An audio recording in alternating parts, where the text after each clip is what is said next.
वंदना भैया जी, पंडित जी को पावदोक वंचना, सभी को सादर जय जिनेन्द्र। जय जिनेन्द्र। जय जिनेन्द्र।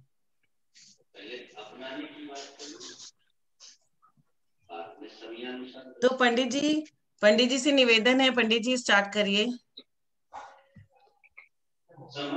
जय जिनेन्द्र। जय बोलिए श्री अनंतानंत सिद्ध परमेष्ठी भगवान की जय। जय श्री ओम नमः सिद्धेभ्य, जय श्री ओम नमः सिद्धेभ्य, जय श्री ओम नमः सिद्धेभ्य। नमो अरहंताणं, नमो नमो वज्रायाणं, नमो लोये सब्बसाहूणं। थे ज्ञान सागर गुरु तुम प्राण प्यारे, थे पूज्य साधु गण से बुध मुख्य न्यारे। शास्त्रानुसार चलते मुझको चलाते, वंदो उन्हें विनय से सिर को झुकाते। वंदो उन्हें विनय से सिर को झुकाते। वंदो उन्हें विनय से सिर को झुकाते। वंदितु सब सिद्धे दुवम चल मनोवमं गतिम पत्ते। बोच्छामि समय पाहुड़ मिणमो सुध केवली भणिदम। नमः समय साराय स्वानुभूत्या चकासते। चित् स्वभावाय भावाय सर्वभावान्तरच्छिदे। अनंत धर्मणस्तत्वं पश्यन्ति प्रत्यगात्मनः। अनेकांतमयी मूर्तिर् नित्यमेव प्रकाशताम्। वीतरागं जिनं नत्वा ज्ञानानंदैक संपदं। पक्षे समय सारस्य वृत्तिं तात्पर्य संगिकाम्। आदरणीय सोनू बहन जी, समय सार जी में कहाँ से प्रारंभ करना है? आप गाथा का उच्चारण की पंडित जी पद्यानुवाद पढ़िए। आज से बंदाधिकार शुरू करेंगे। बंदाधिकार 252 नंबर गाथा स्टार्ट करना है, 238 नंबर पेज में। तो आप पंडित जी गाथा हमें सुनाइए। मेरे पास शास्त्र जी अभी नहीं है, आज दिन में निकालूंगा, तो आप पढ़िए प्लीज। गाथा के लिए ललिता आंटी,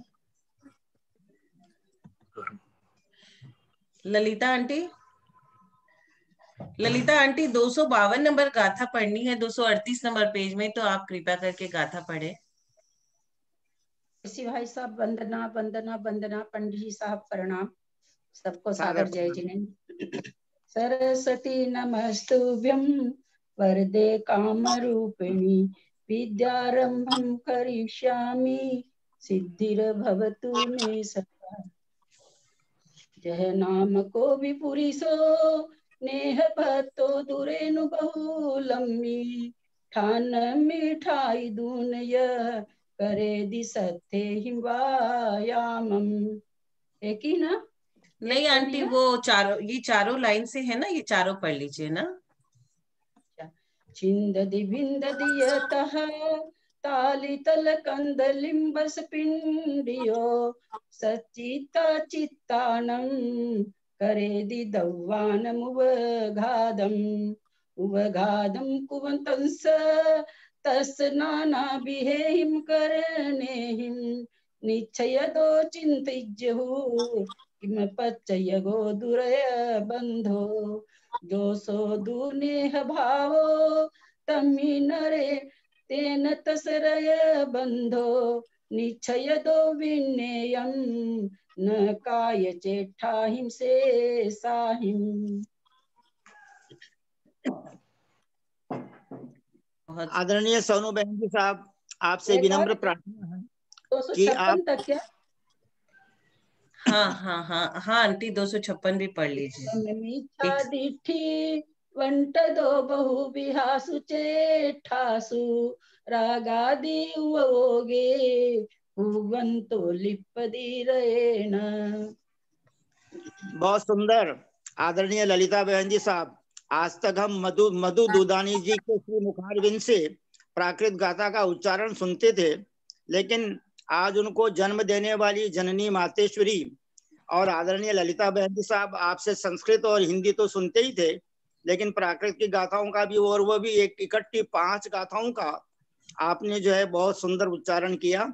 आपको अतिशीघ्र केवल ज्ञान की प्राप्ति हो और आप जो है तीर्थंकर बने, पंच कल्याणक वाले, और अनेक भव्य जीवों का कल्याण करें। आपके तीर्थंकर प्रकृति का बंध होगा भविष्य काल में, अगले जन्मों में। अब आदरणीय सोनू बहन जी साहब, आपसे विनम्र प्रार्थना है कि इन 5 गाथाओं का हिंदी पद्यानुवाद गाने की कृपा करें एवं हिंदी अर्थ पढ़ने की कृपा करें। आदरणीय सोनू जैन जी, सीए, कोलकाता निवासी, प्लीज। पहली जहां मलिन धूलि अमेय राशि, कोई सशस्त्र नर जाकर के विलासी, लो अंग अंग तिल तेल लगा लगा के, आयाम नित्य करता बल को जगा के, स्वच्छंद हो सरस नीरस पादपों का, स्वच्छंद हो सरस नीरस पादपों को, बांसो तमाल कदली तरु के दलों को, वो तोड़ तोड़ टुकड़े टुकड़े बनाता, आमूल तक कर उखाड़ उन्हें मिटाता,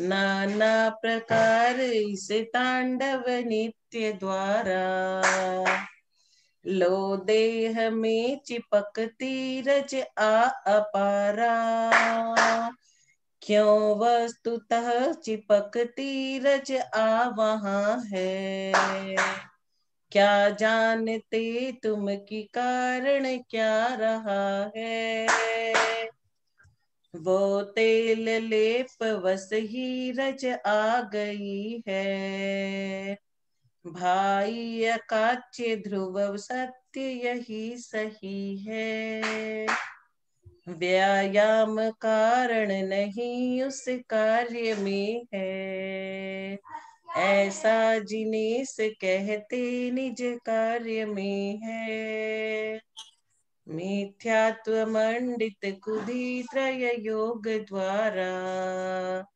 चेष्टा निरंतर किया करता विचारा, ज्यों राग रंग रंगता उपयोग को है, पाता स्वयं नियम से विधि योग को है,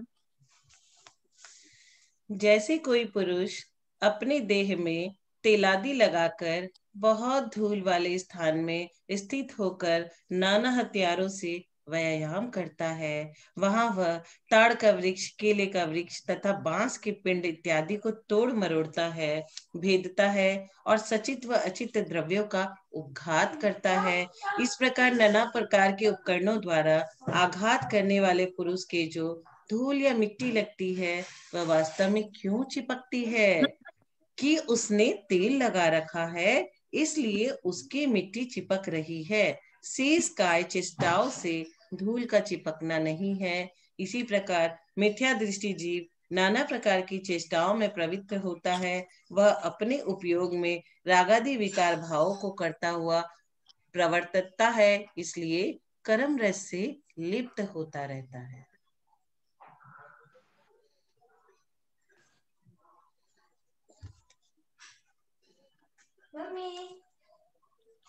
बहुत सुंदर आदरणीय सोनू बहन जी साहब, आपने 5 गाथाओं का हिंदी पद्यानुवाद गुरुदेव आचार्य श्री विद्यासागर महाराज जी के द्वारा रचित बसंत लगा छंदों में बहुत सुंदर सुमधुर ध्वनि में गाया, और हिंदी अर्थ जो गुरुदेव आचार्य ज्ञान सागर महाराज ने लिखा उसका भी आपने बहुत सुंदर रूप से जो है पठन किया है। आपको बहुत बहुत धन्यवाद। और आप अतिशीघ्र जो है पंच तीर्थंकरों की श्रेणी में आकर के सिद्ध बनने की कृपा करें, और आपका पुरुषार्थ भी उसी ढंग से हो रहा है। बहुत अच्छी बात है। और 1 जून से आपने यह समय सार स्वाध्याय कक्षा प्रारंभ की थी, और आज 31 दिसंबर हो गया है।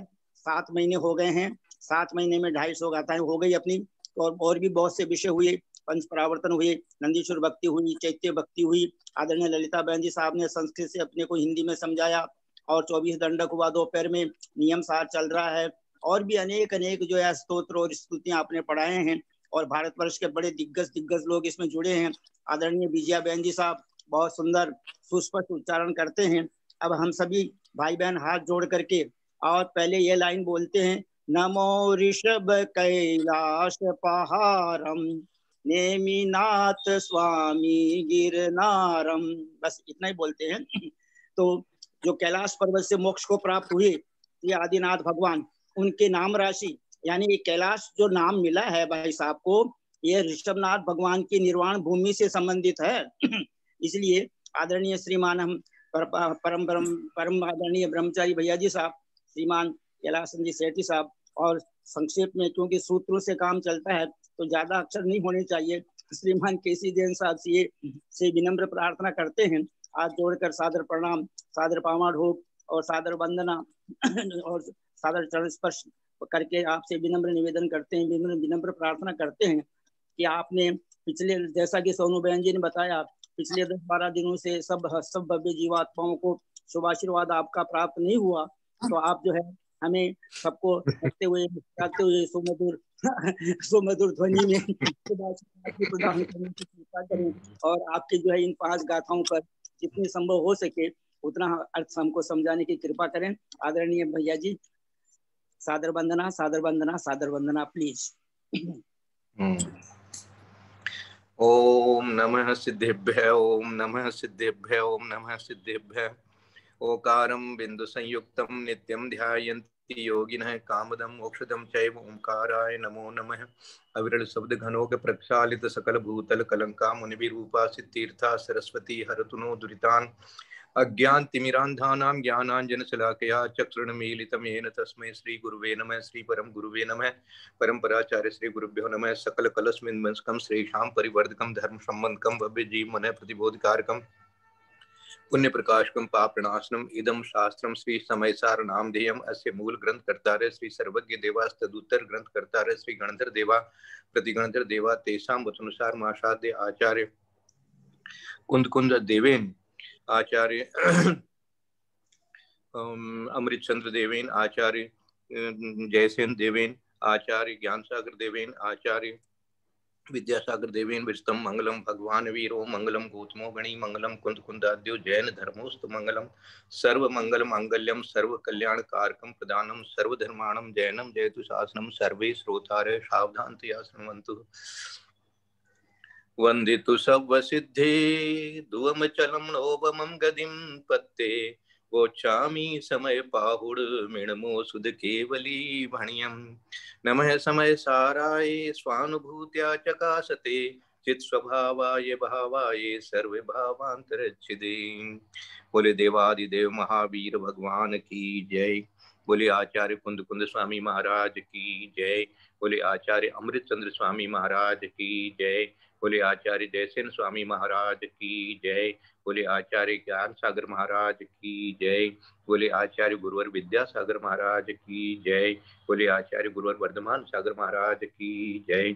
सरस्वती नमस्तुभ्यं वरदे कामरूपिणी विद्यारंभं करिष्यामि सिद्धिर्भवतु मे सदा।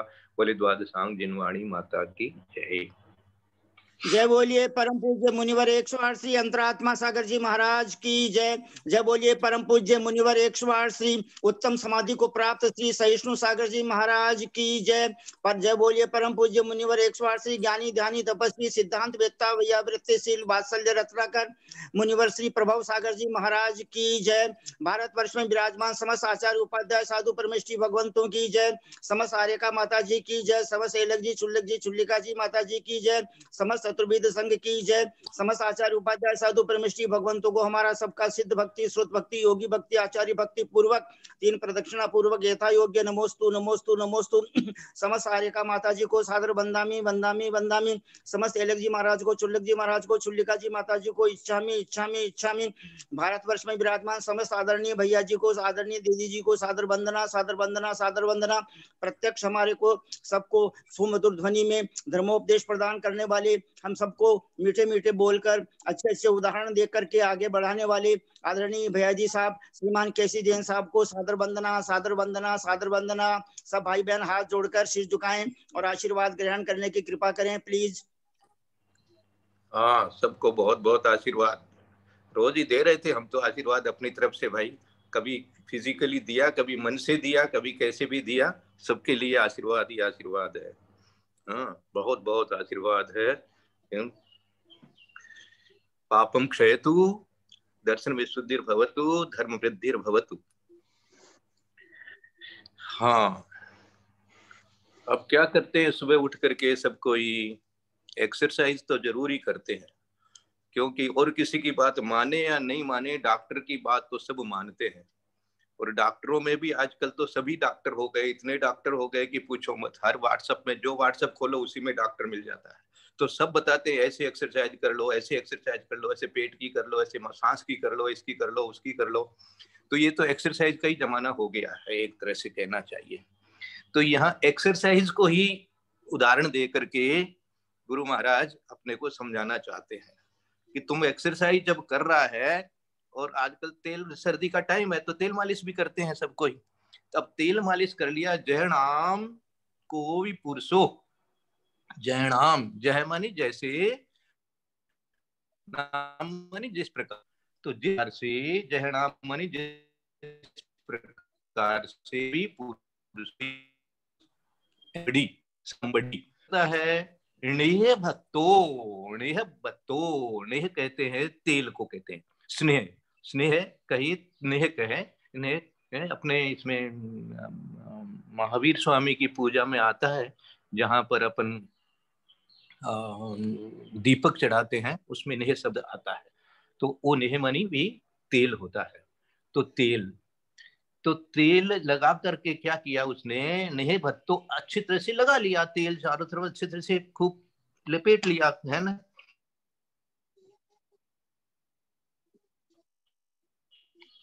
लगाते हैं ना उसको, सारा शरीर में तेल, इतनी भी के मालिश करो, कोई बात को नहीं। सर्दी की टाइम है तो खूब मालिश करने से शरीर ठीक रहता है, इसलिए खूब सारा मालिश कर लिया।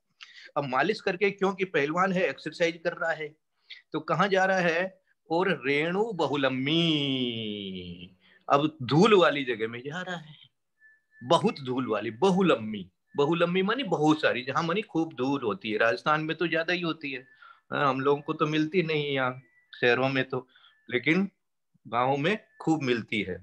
गाँव में पहलवान लोग भी क्या, वो इधर से उधर, ऐसे ऐसे, ये वो बड़े बड़े उठा उठा करके।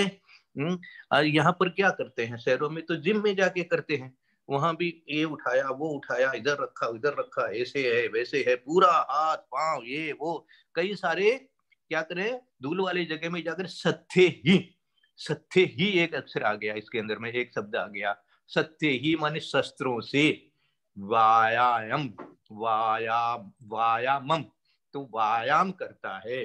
कैसे करता है, उस धूल के स्थान में ठहर करके, ठाणमी ठाई दूण, ठाणमी मानी वहां स्थान, ठाणमी मानी स्थान, और ठाई दूण मानी उसमें ठहर करके, रुक करके मानी वहां जा करके।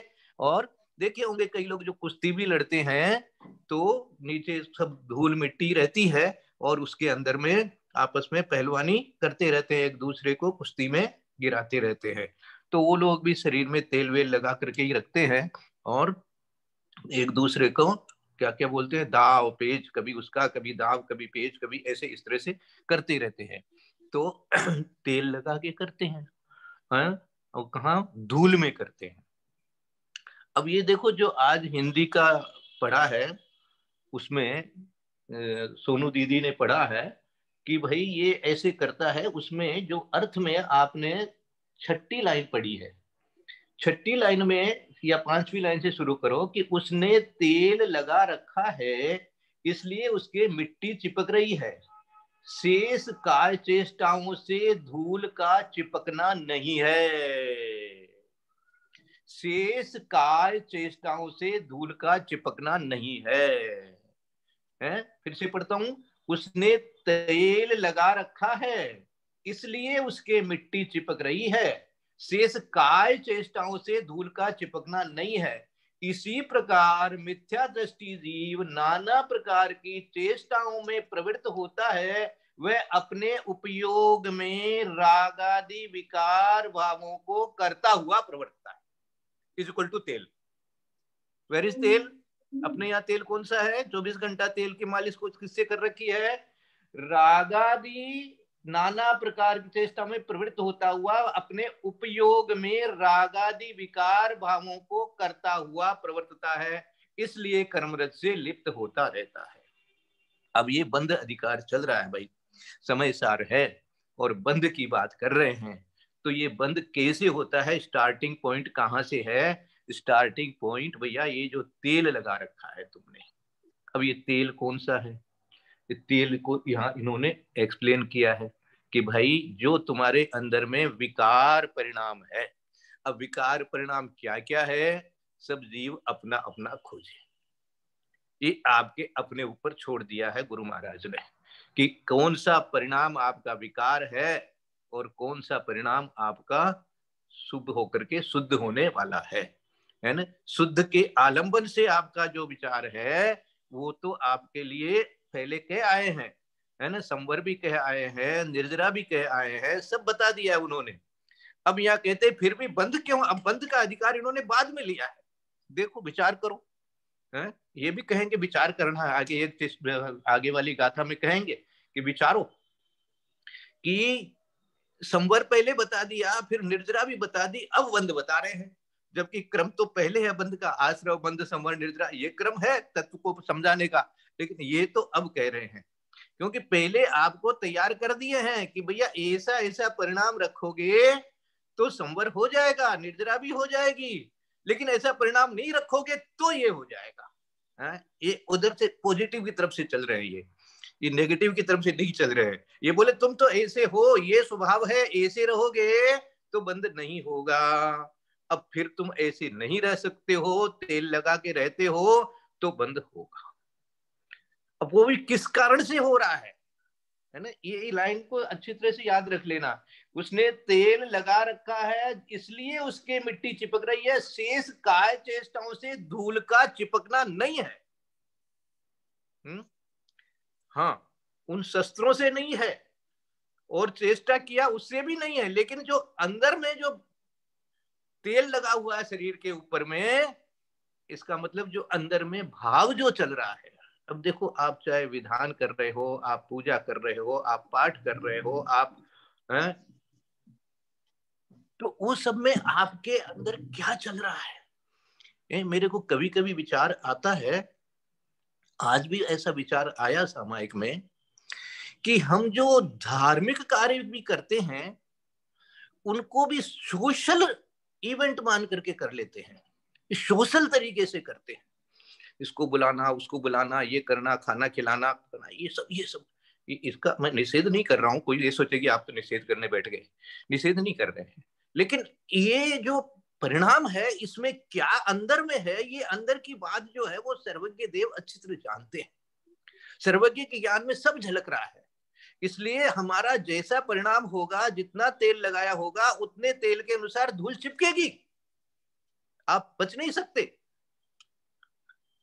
चाहे कमती तेल लगाया है, कैसा भी लगाया है, जैसा भी तेल लगाया है, कई तरह के तेल होते हैं, कैसा भी तेल लगाया, तेल तो तेल ही है, तो चिपकेगी ही चिपकेगी धूल में यदि बैठोगे तो। अब धूल में नहीं बैठे हैं तो बात अलग है, और तेल नहीं लगाया है तो बात अलग है। ये तो उदाहरण है, उदाहरण के माध्यम से समझाते हैं। अब पहलवान तो है ही सब, कोई पहलवानी तो सब करते ही हैं, एक्सरसाइज करना सब जानते ही हैं, इसलिए पहलवान तो है। तो ये पहलवान का ही इन्होंने उदाहरण दिया। अब वो पहलवान करता क्या है, दूसरी गाथा में दे दिया इन्होंने। छिंददी भिंददी ये तहा ताली तल कैली वंश पिंडी ओ सचित्ता चित्ताणम करेदि दब्बाण मुव घादम। अब वो जो कुछ उसने ले रखा है हाथ में, कई प्रकार का, लाठी से भी करते हैं ना आजकल तो, हाँ एक्सरसाइज, लाठी को उड़ाना, लाठी सिखाना, ये भी करते हैं। कोई रस्सी से करते होंगे, कोई किससे करते होंगे, कोई और कोई से भी करते होंगे। जो और क्षत्रिय लोग होते हैं वो तो तलवार इत्यादि से भी करते हैं, एक्सरसाइज, तलवारों को भी इधर उधर घुमाते हैं, ढाल ये वो सब बहुत तरह के हथियारों से करते रहते हैं, पहलवानी सीखते हैं। और ये चाइनीज लोग जो सिखाते हैं वो तो मुक्का मुक्की से ही सिखा देते हैं कि ऐसे कर दो वैसे कर दो, बड़े दाम पे से सिखाते हैं। लेकिन सारा जितना भी है वो जो लंगोट पहन करके खाली जो करते हैं पहलवान लोग कुश्ती, उनके जो तेल मालिश होती है उसी से सारा कुछ उनके धूल लगती है। घर में जाके देखते हैं तो सारा शरीर जो धूल में मिलता है। तो क्या बताया क्या क्या करता है वो, देखो हिंदी में इन्होंने दिया था टीका में, ताड़ का वृक्ष, तंबाकू का पौधा, केले का पेड़, बांसों का बीड़ा और अशोक वृक्ष आदि नाना वृक्षों को छेदता भेदता रहता है और उनसे संबंध रखने वाले सचेतन और अचेतन द्रव्यों का घात करता रहता है। छिंदी भिंददी, छेदन भेदन करता रहता है। शांति धारा वाला छिंददी भिंददी यहाँ नहीं है भाई, छिंदी छिंदी बिंदी बिंदी, वहां तो हम लोग जो है कर्मों को ही छिंदी बिंदी करते हैं, क्रोधम छिंदी छिंदी बिंदी बिंदी, मोहम छिंदी छिंदी बिंदी बिंदी, तो वहां तो उसको करते हैं। लेकिन यहाँ जो जो पहलवान जो होता है वो अपना क्या करता रहता है, जैसे प्रैक्टिस करने के लिए उसको इधर मारेगा उधर मारेगा, है ना, जैसे ये लोग करते हैं ना, कई कई जो छोड़ते हैं बम बम छोड़ते हैं, ट्राई करते हैं उनका कैसे कहाँ पर कैसे चल रहा है, तो पहाड़ों के ऊपर करते हैं, जंगलों में करते हैं, इस प्रकार से करते हैं। हम लोगों को एनसीसी में सिखाते थे तो एकदम ऐसी जगह लेके गए थे, बंदूक चलाना सिखाए थे उस टाइम पर, राइफल चलाना हम लोगों को भी सिखाए थे। तो वो सामने टारगेट, वो बहुत दूर पहाड़ों के ऊपर में एक टारगेट रहता है उसको, तो ये कहाँ पर हो गया, ये ये व्यायाम करने वाले लोग जो है वो छिंददी बिंददी करते ही रहते हैं। चाहे कोई केले का पेड़ हो, चाहे से बांस का पेड़ हो, बांस का क्या बोलते हैं उसको, झुंड हो, तो उसके अंदर में भी करते रहते हैं। क्या क्या नाम दिया है इन्होंने, ताली तल कैली, कैली मानी केला, बंस पिंडियो, बंसों का बांस बांस के पेड़ का समूह, और ताली और तल के लिए हिंदी में इन्होंने क्या क्या दिया है देखो, ताड़ तमाल केला और बांस, तमाल शब्द दिया है। अब तमाल शब्द के लिए यहाँ पर और क्या क्या नाम दिया, तंबाकू का पौधा भी लिख दिया है? ताड़ का वृक्ष, ताड़ तो समझ में आता है, लेकिन तमाल के लिए तंबाकू का पेड़ लिख दिया है इन्होंने। तो तंबाकू का पेड़ भी हो सकता है, पौधा भी हो सकता है, कुछ भी हो सकता है, जो भी है। तो इनको सबको वो क्या करता रहता है पहलवान आदमी, जंगलों में खेतों में मिट्टी में ये सब पहलवानी करते हैं। तो वो अपने हाथों में जो जो लाठी वाठी ले रखे होते हैं उस लाठी से इधर मारते हैं उधर मारते हैं, तो कोई भी पेड़ होता है तो वो बेचारा टूट जाता है। और चेतन अचेतन, अचेतन भी कोई आसपास में कोई चीज पड़ी हो तो फूट फाट जाती है, टूट जाती है। और चेतन भी कोई जानवर कोई छोटा मोटा हो तो, और तो ऐसे छोटे मोटे मच्छर वगैरह तो गिरते ही रहते हैं, बेचारे मरते ही रहते हैं, छोटे छोटे कीटाणु तो मरते ही रहते हैं। साथ में कोई इधर उधर आसपास में कोई आ जाए चपेट में तो किसी को भी वो अपने शस्त्रों से मार देते हैं, क्योंकि दौड़ते रहते हैं, मारते रहते हैं, चलाते रहते हैं शस्त्रों को। तो ये एक तरह से, अब यहाँ पर जो मेन बात लिखी है उसको मैं फिर रिपीट कर देता हूं कि उसके लेकिन बंद किससे हो रहा है, वो ये शस्त्र तो चला रहा है, ठीक कर रहा है, बात समझ में आ रही है, लेकिन उसकी धूल किस कारण से चिपक रही है ये बताओ आप। तो बोले धूल तो तुमने जो तेल लगा रखा है उसके कारण से चिपक रही है, काम तो तुम अनेक कर रहे हो, ऑफिस भी जा रहे हो, खाना भी खा रहे हो, और कुछ भी कर रहे हो, सोशल काम भी कर रहे हो, धर्म ध्यान भी कर रहे हो, सब कुछ कर रहे हो, लेकिन जितने तेल लगा रखा है, वो बता देंगे आगे कि तेल क्या है, ये कषाय, यहाँ विकारी भाव शब्द करके तेल दे दिया है ना, वो सारे विकारी भाव जितने भी हैं, अब स्वभाव के अतिरिक्त जितने भाव हैं वो सारे विकारी भाव है भैया, विकारी भाव में सबको ले लेना यहाँ पर। और जैसा तेल होगा वैसा बंद भी हो जाएगा, जैसा विकारी भाव होगा वैसा भी बंद। यहाँ बंद को एकदम बहुत स्पष्टीकरण करके समझा दिया है कि बंधने का मतलब क्या, इसमें आश्रव भी आ गया है, आश्रव भी समझ में आ गया और बंध भी समझ में आ गया कि तेल लगा हुआ था इसलिए धूल तो आएगी, और धूल आएगी तो वो चिपकेगी भी। तो जितना तेल होगा आत्मा में, जितना विकारी भाव होगा, जैसा विकारी भाव होगा वैसा ही कर्म रज, कर्म को भी रज कहा है। रज मानी धूल, तो कर्म को, कर्म रूपी धूल जो है वो उसके साथ में एक में एक होएगी होएगी। ये आत्मा के साथ एक में एक होने की जो साइंस है वो यहाँ धूल के माध्यम से, उदाहरण के माध्यम से यहाँ आचार्य महाराज आपको ज्ञान में लाना चाहते हैं कि भैया तुम्हारे ये जो जिस तरह से वो पहलवान के धूल होने, धूल चिपक गई, वैसे ही तुम्हारे भी जितना भी तुम्हारे अंदर में जो ये स्नेह है, तेल है, ये जो विकारी परिणाम चलेगा उतना ही। अब विकारी परिणाम में क्रोध, मान, माया, लोभ, ये वो सारे जितने भी परिग्रह संबंधी, पाप संबंधी जितने भी आपके भाव चल रहे हैं, जो भी भाव चल रहे हैं, जो भी चिंता, फिकर, भय, जुगुप्सा, ये सारे जो चल रहे हैं, पुरुष वेद इत्यादि सब चल रहे हैं, ये सब जो वेद, यही यही यही तेल है, यही तेल है। और यही आपको बाहर से देखो, धूल तो धूल है बेचारी, वो तो आराम से बैठ पड़ी थी, उसको उस वो नहीं उड़ करके आकर के आपके घर में चिपकने वाली नहीं है। तुम वहां गया, एक्सरसाइज किया और तेल लगा के किया, तो ये हुआ। तो तुम जहां भी जाएगा और तेल लगा के जाएगा, है ना। ऐसे में कभी कभी मेरे उदाहरण मन में आ जाता है कि शिखर जी भी जाएगा तो कमरे के लिए ताला घर से लेके जाएगा, वो उसमें भी ताला लगाएगा और चाबी टांग करके बंद ना करेगा, है मेरा कमरा है और उसमें भी मेरा है। अब कहीं भीड़ भड़का ज्यादा हो जाए, कोई पीछे से यात्री लोग हमला करके कोई ताला तोड़ करके और कर ले, कई बार हो जाता है, भीड़ भड़का बहुत ज्यादा होता है तो ऐसे ऐसे हो जाते हैं लोग बाग, कई होते हैं वो झगड़ा करके हमको मिलता नहीं है ये करके ऐसे। तो अब आपका पारा गर्म होता है क्योंकि आपका कमरा किसी ने ताला तोड़ दिया, आपका कमरे में कोई घुस गया, आपकी चीज कोई ले गया। अब बताइए, अब वहां शिखर जी की वंदना कर रही हैं आप कि नीचे उतरते ही आपका पारा गर्म होता है। किस लिए? क्योंकि वो तेल था, वो सारा धूल उसमें चिपक गया। यही धूल है। ये इस उदाहरण को ज्ञान में अच्छी तरह से ऐसे मन में विचार करके रखो हमेशा कि ये जितने भी जैसे मेरे भाव है वैसे ही मेरे यही मेरा तेल है, इसी में ये धूल तो चिपकेगी चिपकेगी, कर्मरज आएगा ही आएगा। और कर्मरज नहीं चाहिए तो फिर तेल मत लगाओ, मत करो ऐसे विकारी भाव, मत करो क्रोध, मान, माया, लोभ जैसा भाव, मत करो भय, मत करो चिंता, बनो शांत रहो, एकदम अपरिग्रही बनो, तो देखो फिर कैसे चिपक जाएगी धूल, नहीं चिपकेगी। यही बात यहाँ पर बताना चाहते हैं कि छिंददी भिंददी ये तहा ताली तल कैली वंश पिंडियो सचित्त अचित्ताणम करेदि दव्वाण मुवघादम, ऐसे द्रव्यों का उपघात करता रहता है। छिंददी भिंददी का समझ में आ गया।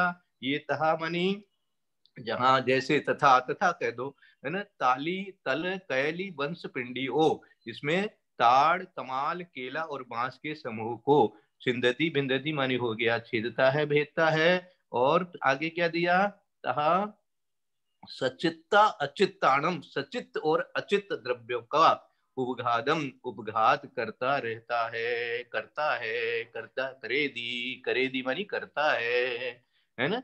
ये हो गया ऐसा। अब समय कितना है मुझे नहीं मालूम, 2-3 मिनट तो है। आगे की गाथा थोड़ी सी शुरू करते हैं, फिर आज समझ लो 2.5 गाथा हो जाएगी, 2.5 गाथा, या इन 2 का पहले हिंदी ले लेते हैं, अच्छा रहेगा, फिर 3 गाथा बाद में देखेंगे। फैली जहां मलिन धूलि अमेय राशि, कोई सशस्त्र नर जा कर के विलासी, लो अंग अंग तिल तेल लगा लगा के, आयाम नित्य करता बल को जगा के, है ना। बहुत अच्छा पद्यानुवाद बन गया। फैली जहां मलिन धूल अमेय राशि, अमेय माने बहुत, बहुत सारी, जो बहुल जो शब्द दिया है नेह बहत्तो, है ना। बहुत को उन्होंने हाँ अमेय दे दिया, बहुत सारी मानी बहुत होती है, उसके लिए अमेय शब्द राज दे दिया।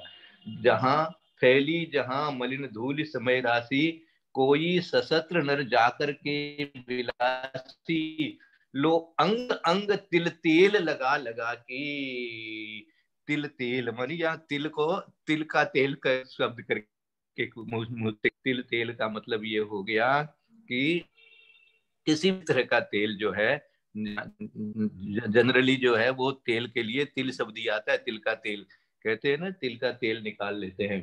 हाँ, तिल तेल लगा लगा के आयाम नित्य करता बल को जगा के, आयाम करता है, व्यायाम करता है, बल को जगा के, मानी अपनी पूरी शक्ति लगा करके, है ना। क्या ये जो विकारी परिणाम है ना, ये जो धूल चिपकेगी तो अशक्ति लगा के ही हम लोग सारे काम करते रहते हैं, अर्थात अपने मन वचन काय के उपयोग को हाँ उसी में लगाए रखते हैं। इसीलिए वो व्यायाम ही है, वो भी एक तरह का। तो जितनी अंदर में धूल है, जितना अंदर में तेल है, उतनी ही धूल उस व्यायाम के माध्यम से आपके चिपक जाएगी। स्वच्छंद हो सरस नीरस पादपों को, बांसों तमाल कदली तरुके दलों को, वो तोड़ तोड़ तोड़ टुकड़े टुकड़े बनाता, आमूल तय कर उखाड़ उन्हें मिटाता। अब उनका जो घात करता है उसके लिए इतना सारे शब्द दे दिए हैं गुरुदेव ने। स्वच्छंद हो जाता है सरस नीरस पादपों को, मैं मानी किसको सरस है चाहे नीरस है, किसी तरह कई तरह के जो भी पौधे वगैरह हैं, या यह है कौन कौन से, बांसों तमाल कदली तरुके दलों को, ये सारे नाम अपन ने अभी सीख लिए हैं। तोड़ तोड़ टुकड़े टुकड़े बनाता, आमूल तह कर उखाड़ उन्हें मिटाता। और आमूल तय मानी मिटा भी देता है, एक तरह से उखाड़ देता है, तोड़ देता है। मैंने बड़ी लाठी लेकर के यदि आप एक्सरसाइज वगैरह करोगे, सीखोगे, तो क्या होगा, आसपास में जो भी पेड़ पौधे होंगे तो उनका तो नाश होगा ही होगा, है। और क्या क्या हो जाता है, सरस नीरस, जो सरस नीरस के अंदर में जो पहले चेतन अचेतन शब्द दिया था, यहाँ सरस नीरस दे दिया। स्वच्छंद होकर मानी एक तरह से स्वच्छंद शब्द दोनों के लिए लग गया, उस आयाम करने वाले के लिए भी लग गया, और जो अपन विकारी भाव कर रहे हैं उसमें ही स्वच्छंदता है। ये स्वच्छंदता जो है यही हमारे को हाँ घातक है भैया। इसी के कारण से ये स्वच्छंदता, स्वच्छंदता का मतलब क्या हुआ, स्वच्छंदता का सीधा सीधा मतलब हो गया है विरति, व्रत नहीं लेना इज इक्वल टू स्वच्छंदता। बस सीधी सीधी बात है, कोई किसी को समझाने की जरूरत नहीं है। जब तक आप नियम नहीं लेते हो, स्वच्छंद हो सब चीज के लिए, सारे तरह के कर्म बंद करने के लिए आप स्वच्छंद हो। हाँ, सम्यक दर्शन भी हुआ है तो अभी बहुत सारी प्रकृतियां ऐसी है, खाली 41 प्रकृतियों का ही संवर हो रहा है, बाकी सारी ऐसी प्रकृतियां बन रही है जिसका अपने को अभी तक तो संसार काटना बहुत दूर हो जाएगा। इसलिए स्वच्छंद होकर के ऐसा करते रहते हैं। आज का समय हो गया, कल से अपन और दूसरा चीज ले लेंगे। ये अदर्थ मात्रा निर्जरा के बाद बंद क्यों आया है? निर्जरा के बाद बंद बता रहे हैं, पहले तो निर्जरा करा दिए, अब बंद करा रहे हैं। करा नहीं रहे, बता रहे हैं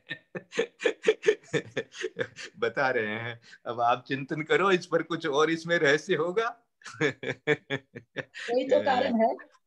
हाँ चलो चिंतन करो, आपको और बहुत नए नए रहस्य मिलेंगे इसके अंदर में। कल और चिंतन करेंगे अपन इसके ऊपर में।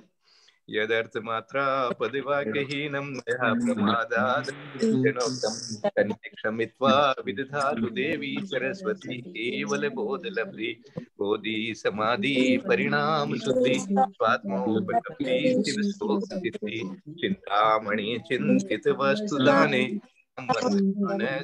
देवी जावाणी के ज्ञान कालो वाणी मस्तक नमोस्तुते तमोधो ये जनवाणी भारती तो जब चंद्रैन ज्योति शरणागृह सो पावे सुख चैन, देव जो अरहंत को से हो निर्गंध से या धर्मालु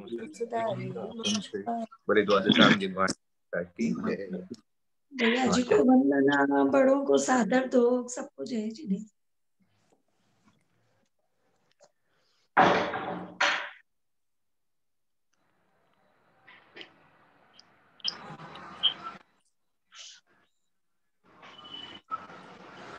वंदना भाई साहब, सभी बड़ों को दो, सभी से जय जिनेन्द्र सादर प्रणाम।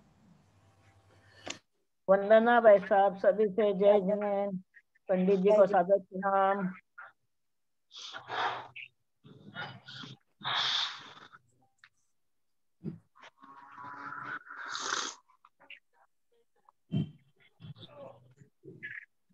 आप म्यूट हैं पंडित जी साहब। पंडित जी साहब आप म्यूट हैं, आप खोलिए पहले, आवाज नहीं आ रही आपकी, आप खोलिए। जय बोलो अनंत अनंत सिद्ध भगवान की जय। इसका अवसान हुआ आपके चाचा जी का क्या? हाँ, हमारे अंकल जी 91 इयर्स ओल्ड, और सुबह अच्छा। उन्होंने शांति धारा देखी जिनवाणी चैनल में, अपने आप उन्होंने स्विच ऑन किया रिमोट से और चालू किया और शांति धारा देखी, और उसके बाद में जो है अभिषेक देखा, शांति धारा देखी, फिर स्नान करके बैठ करके चले गए। बस स्नान करके बैठे, चटाई पर बैठ रहे थे स्वाध्याय करने के लिए और चले गए ऊपर। ऐसा उनका जीवन था। 91 ईयर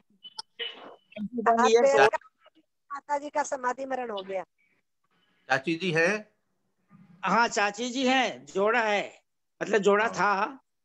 चाची जी हैं, चाची जी 88 इयर्स ओल्ड हैं, 88 वर्ष के हैं। तो वो अचानक फोन आया 17 तारीख को। तो 17 तारीख को मेरी धर्म पत्नी का जन्मदिन भी था, तो वो घर में फोन भी आ रहे थे बहुत से, और 17 तारीख को चाचा जी का स्वर्गवास भी हो गया। तो कब क्या हो जाए क्या पता पड़ता है। सून हो गई थी आपके बिना। वो फिर मैंने देखा कि 13 दिन होने के बाद ही उपस्थित होऊंगा, इसलिए फिर मैं हुआ ही नहीं। 13 दिन होने के बाद ही चलो कि अपन बाद में हाथ लगाएंगे और बैठेंगे, इसलिए नहीं आए। और 7 महीने बहुत अच्छे निकल गए। सोनू जैन जी ने बहुत अच्छा ये जो है संचालन किया, और यानी विद्यासागर ग्रंथों का पद्यानुवाद वो भी बहुत अच्छा, विद्यासागर सिंगर्स ग्रंथ सिंगर्स ग्रुप बनाया। अच्छा, एक निवेदन यह है कि अपने को चौका चालू करने की इच्छा थी आदरणीय सोनू जैन जी की मुनि संघों में, तो उसके लिए प्रारंभ जो है हो जाए तो बहुत अच्छा है।